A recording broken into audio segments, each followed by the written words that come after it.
4월 5일 오전 예배를 시작하겠습니다. 성경 본문 말씀은 베드로전서 1장 3절로 5절.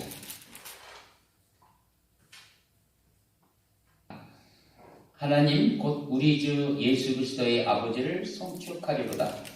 그분은 그의 풍성하신 자비하심을 따라 죽은 자들로부터의 예수 그리스도의 부활로 인하여 우리를 거듭나게 하사 산 소망을 갖게 하셨으며, 너희를 위하여 하늘에 썩지 않고 더럽지 않고 쇠잔하지 않는 유업을 간직해 두셨으니, 너희는 마지막 때에 나타내려고 예비하신 구원을 얻기 위하여 믿음으로 말미암아 하나님의 능력으로 보호받고 있느니라. 아멘. 지난주에 베드로전서 강의를 시작했습니다. 한 장을 전체 강의를 해드렸는데 또 거기서 보충할 부분이 있어서 1장 3절에서 5절을 살펴보도록 하겠습니다. 오늘 설교의 제목은 마지막 때 예비된 구원과 사탄주의의 실체입니다. 성경은 하나님께서 인류에게 찾아오셔서 친히 누군가에게 말씀하신 것을 적어오는 기록입니다.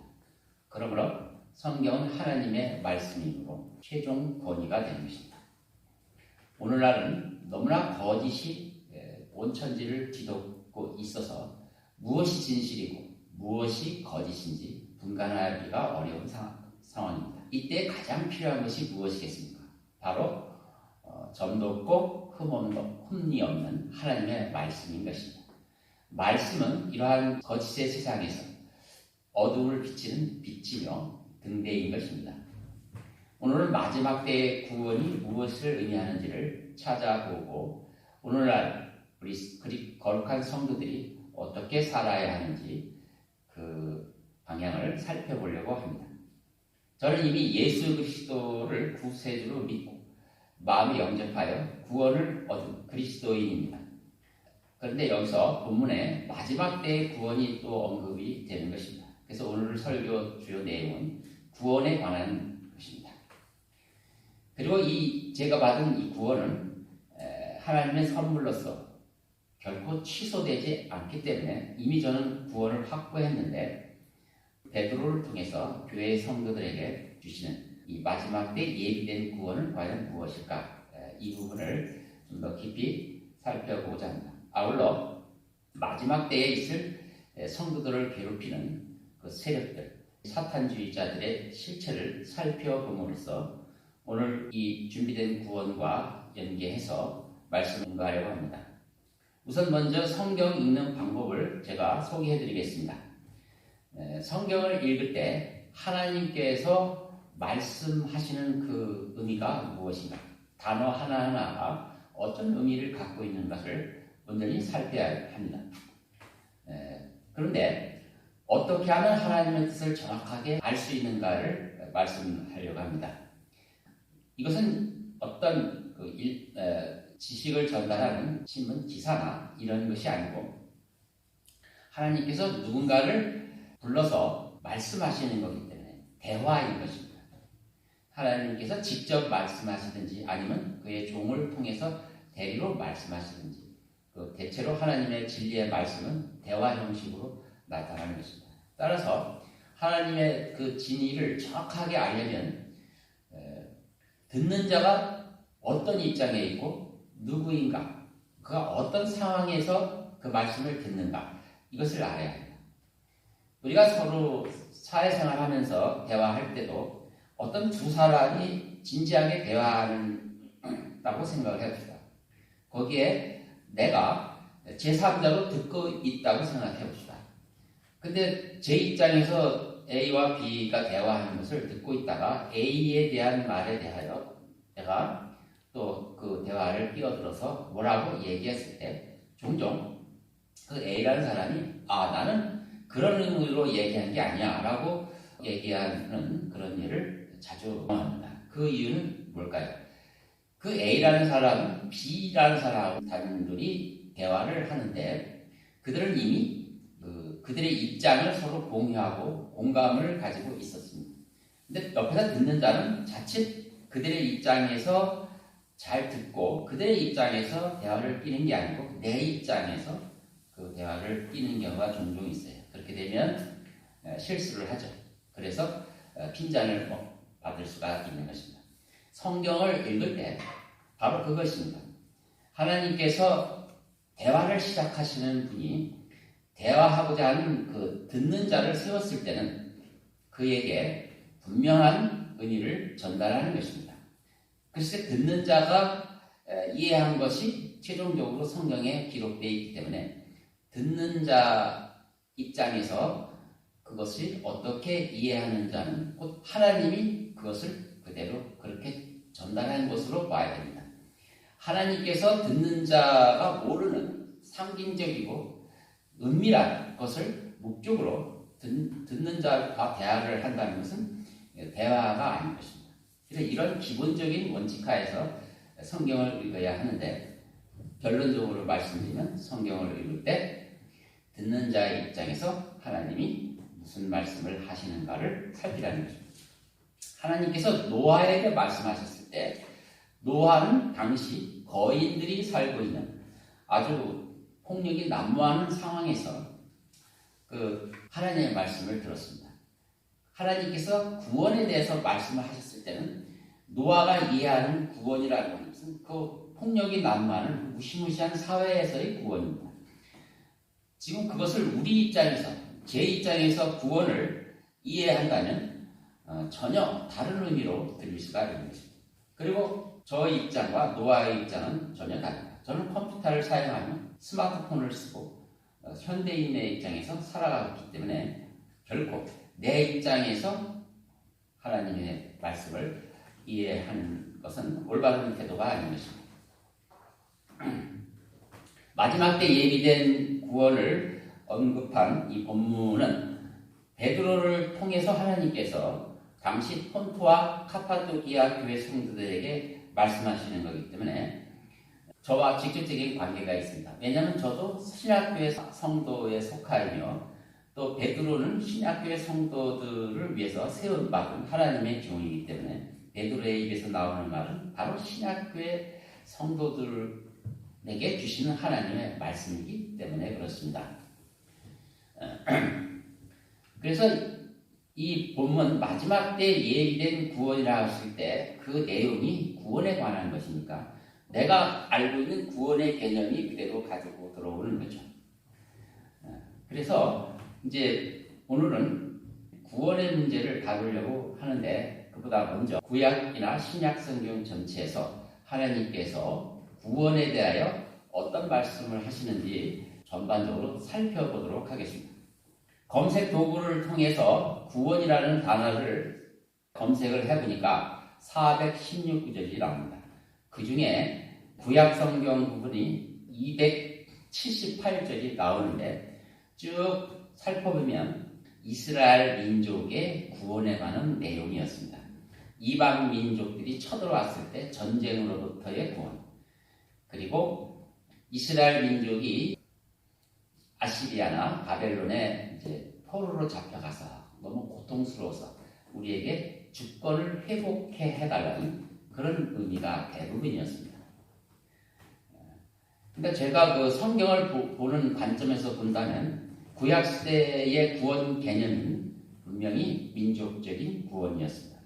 바로 그것은 하나님께서 감추지 않고 바로 민족적인 구원을 해주겠다고 하셨고 그 듣는 자도 그것을 믿고 따르던 것입니다. 자, 신약 성경에는 구원이라는 단어가 138구절이 나오는데 복음서, 네 개의 복음서와 그다음에 서신서에서 쭉 펼쳐져 있습니다. 그런데 복음서에서는 구약적 개념의 구원, 즉 민족의 해방 이런 부분이 함께 되어 있고 동시에 새로운 개념의 구원이 소개되어 있습니다. 이스라엘 민족들은 새로운 개념의 그 구원에 대해서는 생소하고 그들은 절박하게 구약시대 때 내내 들어왔던 그 민족적 구원에 갈급해했기 때문에 새로운 개념의 구원을 이해하는데 매우 어려움을 겪고 오히려 그것이 갈등의 소지가 되었습니다. 이것이 복음서에 그대로 나옵니다. 그런데 그 복음서 이후 바울이 이방인들에게 복음을 증거하고 그 교회에 주신 서신에 보면 거기는 구약시대 때 언급한 민족적인 구원은 전혀 없고 주로 한 개인이 죄인으로 구속을 받아 신분이 변화되고 내적인 변화를 가져오는 그러한 개인적 구원이 대부분이었습니다. 이러한 분석은 어떤 신학을 전제로 해서 제가 설명드리는 게 아니고 성경을 어떻게 봐야 되냐는 그 원칙하에서 보니까 그대로 이렇게 되더라. 정리를 해보면 구약의 구원 개념은 선민에 대한 보호 개념이라 한다면 신약은 모든 민족에게 차별 없이 베푸는 은혜로서의 구원이 되고요. 구약이 인과응보적인 차원에서 의인이 행함을 통해서 보상을 받는다는 개념으로 구원이 소개되는 데 반하여 신약은 죄인들이 값없이 받는 선물의 개념으로 소개되고 있습니다. 구약은 세상과의 성별을 기준으로 그런 잣대로 구원을 말하고 있지만 신약은 그리스도 안에서 하나됨을 구원의 개념으로 말하고 있습니다. 이처럼 두 시대로 나눠봤을 때조차도 구원의 개념이 판이하게 다르다는 것을 알게 되는 것입니다. 네 개의 복음서에서 왜 구원 개념이 차이가 나는지가 설명이 되어 있습니다. 같은 하나님께서 왜 사람마다 구원을 다르게 얘기하는가에 대해서는 우리가 이해를 해야 됩니다. 기본적으로 하나님께서는 듣는 자에게 신실하시다는 것을 전제를 하셔야 됩니다. 그래서 듣는 자가 노아가 구원 얘기를 들었을 때는 그것은 홍수로부터의 구원인 것입니다. 바로 그가 그렇게 약속을 하셨으면 듣는 자가 이해하는 것을 하나님이 반드시 지키십니다. 구약시대의 이스라엘 민족에게 민족적 구원을 하나님이 이야기하셨고 듣는 자로서 그들이 그렇게 이해를 했다면 하나님은 그 말씀하신 그거에 대해서 반드시 책임을 지신다는 거죠. 그래서 네 개 복음서에서 맨 처음에 예수님이나 침례 요한이 선포하는 복음의 메시지는 회개하라 천국이 가까웠다라고 그랬습니다. 그것은 바로 구약시대의 그 민족적 구원을 선포하신 것입니다. 그거는 마음의 변화를 동시에 선물로 가져오신 거죠. 그것을 자기 백성에게 알렸을 때 그들이 오해를 한 것입니다. 왜냐하면 마음의 변화를 성취하려면 그분의 그 민족의 왕이신 그 메시아가 십자가에서 죽으시고 부활하는 과정을 반드시 거쳐야 되기 때문인 것입니다. 여기서 이스라엘 백성이 실족을 하게 된 것입니다. 결국 구약 성도들이 말하는 민족적인 구원은 이루어지지 않았습니다. 왜냐하면 자기 왕이 죽어야 한다는 것에 대해서 거부를 하고 그 왕을 배척을 했기 때문에 그렇습니다. 그래서 신약적인 개인적 구원만이 성취되는 은혜 시대가 진행이 된 것입니다. 성경은 바로 이런 부분을 정확하게 기록해 놓았는데 그것이 바로 이스라엘의 실족입니다. 이스라엘이 넘어지는 돌에 넘어졌다고 말하는데 그걸 실족해 하는 내용은 첫째가 메시아가 죽는다는 것이 그들에게 걸려 넘어지는 것이었습니다. 두 번째가 이방인들에게도 차별 없이 은혜가 베풀어진다는 사실, 구약적 구원 개념에서는 받아들일 수 없었던 것입니다. 그래서 결국은 그들은 그 자신의 반석을 버렸고 그 돌이 이방인들에게 와서는 교회의 모퉁이 돌이 된 것입니다. 여기까지가 성경 전체에서 구원에 대한 하나님의 말씀, 하나님께서 어떻게 다루신가를 설명을 한 것입니다. 그렇다면 오늘 본문에 말씀하신 마지막 때 예비한 구원은 무엇을 의미하는 것일까?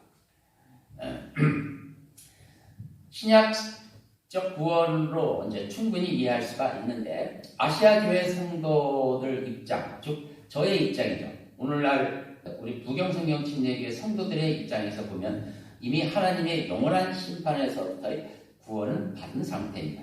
그렇다면 여기서의 구원은 이제 마지막 남은 몸의 부활인 것이 분명한 것입니다. 우리는 영이 거듭났고 혼이 의롭게 되는 그런 구원의 선물을 이미 받았습니다. 나머지 몸의 구원만 이루어지면 구원은 완성이 되는 것이죠. 그것을 다른 곳에서는 복된 소망으로 표현했고 또 영화롭게 된 것으로 표현하고 있습니다. 그리고 또 다른 데서는 첫째 부활이라는 말로 표현하며 또 성도들이 공중으로 들림받는다는 내용으로 그것을 표현하고 있습니다. 이렇게 마지막 때 예비된 구원이 다양하게 성경에서 표현되고 있는 것입니다. 그래서 우리는 이 구절에서 이 첫째 부활, 곧 마지막 때 예비해야 되는 구원이 과연 마지막 때 언제 일어나는 것을 따져봐야만 합니다. 그래서 언제 그러면 우리가 들림받게 되는가를 살펴볼 때 제가 방금 분석한 구약적 개념의 구원과 함께 고려하면 답이 나오게 되어 있습니다. 왜냐하면 하나님께서는 구약 성도들에게 대화를 통해서 분명히 민족적인 구원을 약속을 하셨습니다. 그런데 그들이 그것을 안 받아들임으로써 그것이 성취되지 않았습니다. 그러나 하나님께서는 은혜가 풍성하시고 자비로우셔서 그들이 비록 한 번 거절했어도 그것을 포기하지 않으시고 구약적 구원을 성취하실 계획을 세우셨던 것입니다. 그렇다면 이 전혀 성격이 다른 구약적 구원을 어떻게 성취해야 되겠습니까? 은혜 시대가 마감이 되어야 되는 것입니다. 그래서 어느 시점에 은혜 시대가 마감이 되고 구약적 구원을 성취할 수 있는 시대인 천년왕국이라는 새로운 시대가 열린 것입니다. 그것이 바로 요한계시록에 이미 밝혀진 바가 있고 이 두 시대가 바뀌어지는 그 중간에 과도기가 당연히 있어야 되겠죠. 그 과도기가 성경에서 여러 군데 거론되는 대환란 기간인 것입니다. 따라서 답은 나왔습니다. 교회 성도들이 마지막 때 예비된 구원이라 함은 대환란이 시작되기 전에 받는 들림받음, 곧 첫째 부활이라는 것입니다. 이것이 분명히 이렇습니다. 왜? 우리 교회가 대환란 전에 들림받아야 되냐, 대환란이 진행되는 동안에도 들림받을 수 있지 않느냐, 이렇게 생각할 수 있습니다. 그러나 그것은 과도기는 바로 천년왕국을 예비하는 기간이며 그때는 두 가지가 분명히 해결이 돼야 됩니다. 그것은 이런 겁니다. 첫째는 에덴 동산 때부터 나타나서 인류를 파멸로 이끄는 뱀의 시기와 그 후손들을 심판해서 하나님의 영광을 드러내는 일이 반드시 이루어져야 합니다. 바로 그것을 대환란 기간에 하나님께서 이루실 것입니다. 두 번째는 하나님의 백성이 자신의 메시아를 버리고 로마 황제를 자기의 주라고 고백하는 아주 놀라운 배신을 한 것에 대해서 하나님은 반드시 짚고 넘어가야 하는 것입니다. 그래서 이 대환란 기계를 통하여 이스라엘의 잘못이 철저히 밝혀지고 징계가 내려지며 그들이 깨닫고 돌아오는 과정, 즉 정화 과정이 필요했던 것입니다. 이 두 가지 과정은 반드시 있어야만 바로 구약적 구원이 성취되기 위한 전제 조건이며 그래서 대환란은 교회가 끼어들 성격이 전혀 없는 것입니다. 하나님께서 아담을 통하여 하나님의 왕국을 발전시키려는 계획을 가지고 있었습니다. 그런데 뱀이 등장하여 하나님의 지상 왕국을 찬탈해버렸습니다. 그러므로 성경의 역사는 이 빼앗긴 하나님의 왕국을 되찾는 과정의 역사입니다. 거기에 아브라함이 선택됐고 그 다음에 교회가 또 이후에 세워졌던 것입니다. 그러므로 이 성경의 역사는 하나님의 경건한 후손과 뱀의 후손 사이의 대리전쟁의 역사입니다. 예수 그리스도는 여자의 씨로서 뱀의 씨의 머리를 부수기 위해서 대환란 마지막에 등장하실 것입니다. 여기에 교회 성도는 그분의 신부로서 대환란과 같은 하나님의 진노가 쏟아지는 곳에 들어갈 리가 없는 것입니다. 그 교회는 환란 전에 그 뱀의 후손인 사탄주의자들에게 엄청난 시련을 겪는 과정을 겪게 됩니다. 그래서 교회가 세워지는 초대교회에서부터 휴거가 될 그때까지 교회는 그들의 핍박 아래 놓여 있는 것입니다. 그래서 믿음의 실현의 역사는 지금 진행 중이며 오늘 본문에서 보시는 것 같이 믿음의 실현은 우리가 당연히 겪어야 할 과정에 속하는 것입니다. 그래서 교회의 현재 핍박자는 사탄을 섬기는 그들인 것입니다. 대환란을 겪지 않는 것은 하나님의 또 다른 은혜입니다. 본문 5절에 보면 믿음으로 말미암아 능력으로 보호받고 있느니라. 이 보호받고 있다는 뜻은 바로 우리는 대환란으로부터 보호받는다는 의미며 이것이야말로 하나님의 교회에 주신 또 다른 은혜가 아니고 모르겠습니다. 또 이어서 7절에 보면 믿음의 시련이 예견되어 있습니다. 제가 잠깐 읽어보겠습니다. 너희 믿음의 시련이 불로써 단련될지라도 없어져 버리는 금보다 훨씬 더 귀하게 되어 예수 그리스도께서 나타나실 때 칭찬과 존귀와 영광을 받게 하려 합니다. 이 믿음의 시련을 누가 주는 것입니까? 바로 사탄주의자들이 교회를 시기하고 미워하는 그들이 적개심으로 계속 우리를 압박하는 것을 말합니다. 사탄이 이렇게 말합니다. 사람은 충분히 지성을 갖고 있는 똑똑한 존재이기 때문에 너들도 신들처럼 될 수가 있다. 하나님으로부터 독립하라. 이것이 에덴 동산에서 일어났던 내용이었습니다. 일루미나티들은 개인적으로는 그리스도인들이 눈에 가시가 되고 국가적으로는 애국주의자, 국가주의가 그들은 눈에 가십니다. 그래서 개인적으로는 그리스도인을 핍박하고 국가적으로는 애국자를 핍박하는 것입니다. 그러므로 사랑하는 성도 여러분, 우리가 세상을 구할 수는 없습니다. 그것은 하나님이 하시는 일입니다. 그러나 그리스도인들이 최소한 이것은 할 수가 있는 것입니다. 깨어 있어야 한다는 것입니다. 누가 진정한 적인지, 누가 교회의 진정한 원수인지를 알고 기도로 준비할 수는 있습니다. 우리에게 주어진 과제는 사탄주의자들의 의도를 파악해서 세상에 알리고 깨어있지 못하는 자들을 하나님의 사람으로 이겨와야 하는 것입니다. 그렇지 않으면 이들은 이 디지털 전체주의 체제 속에서 노예로 살다가 생활을 마감하게 될 것입니다. 오늘 본문 13절과 16절을 읽겠습니다. 그러므로 너희는 세상의 허리를 동이고 정신을 차려 예수 그리스도께서 나타나실 때 너희에게 가져올 은혜를 끝까지 바라라. 순종하는 자녀들로서 이전에 무지하던 때의 정욕에 너희 자신을 맞추지 말고 오히려 너희를 부르신 그분께서 거룩하신 것처럼 너희도 모든 행실에 거룩하라. 이는 기록되기를 내가 거룩하니 너희도 거룩하라고 하시기 때문이라. 그렇습니다. 이제 우리가 해야 할 일은 거룩함을 유지하는 것입니다. 하나님의 참된 도움을 힘입기를 원한다면 하나님께서 거룩하신과 같이 우리도 거룩함을 유지하셔야 합니다. TV도 끊으시고 게임도 끊으시기 바랍니다. 게임은 사탄주의 유대인들이 사업을 장악해서 만든 그 목적은 어린 아이들 아니면 청소년들의 마음을 파괴시켜서 신덩어리를 만들 가장 강력한 도구임을 꼭 기억하시기 바랍니다. 대신에 우리가 무엇을 해야 합니까? 말씀에 더욱 집중해야 됩니다. 그리고 기도를 게으르지 말아야 합니다. 또한 거짓말을 하지 말아야 합니다. 불의에 타협하지 말아야 되고 세상 사람들과 엮여서는 안 됩니다. 이것이 바로 우리가 해야 할 유일한 길이며 가장 큰 능력인 것입니다. 우리의 싸움은 혈과 육이 아닙니다. 이제 진짜 싸움이 시작되었습니다. 말씀을 정리합니다. 첫째로 우리는 성경을 최종 권위로 믿는 사람들입니다. 따라서 성경을 어떻게 읽어야 할지를 배웠습니다. 정확한 방법으로 성경을 부지런히 읽으셔서 하나님이 참으로 어떤 말씀을 하시는가를 알아야 합니다.